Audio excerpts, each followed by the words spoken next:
Hello friends, ఈరోజు స్వామి వివేకానంద జన్మదినం సందర్భంగా అందరికీ శుభాకాంక్షలు. ఈరోజును వివేకానంద బర్త్డే కాకుండా యువజన దినోత్సవంగా కూడా జరుపుకుంటాము. యూత్ డే అని, జాతీయ యువజన దినోత్సవం. వివేకానందం గురించి చెప్పాలంటే ఆయన అమెరికాలో జరిగిన చికాగోలో జరిగిన మత సమ్మేళనంలో పాల్గొని భారతదేశం యొక్క గొప్పతనాన్ని, హిందూ మతం యొక్క గొప్పతనాన్ని వెల్లడిస్తూ అందరికీ భారతదేశం పట్ల అభిమానాన్ని రెట్టింపజేసేలా, భావోద్వేగాలు పెంచేలా చేశారు.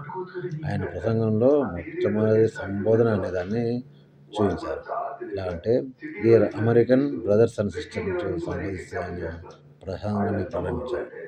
ఆయన మాట్లాడిన ఇంగ్లీష్ను అర్థం చేసుకోవడానికి అక్కడ ప్రజలకు డిక్షనరీలు తెరిచి చూడాల్సి వచ్చింది. ఈ విధంగా వివేకానందుల వారు భారతదేశ ఔన్నత్యాన్ని గురించి ప్రపంచానికి పరిచయించారు. 1909లో ఆయన మరణించిన తర్వాత భారత ప్రభుత్వం ఆయన పుట్టినరోజును జాతీయ యువజన దినోత్సవంగా జరుపుకుంటున్నారు.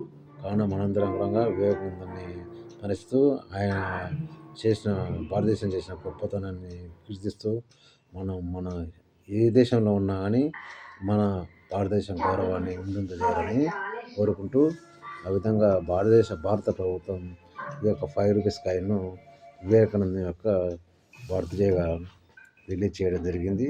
ఈ కాయిన్ ఇది 1823, 1902 అని రాసింది. అంటే 100 సంవత్సరాల తర్వాత తీశారు. Bye friends.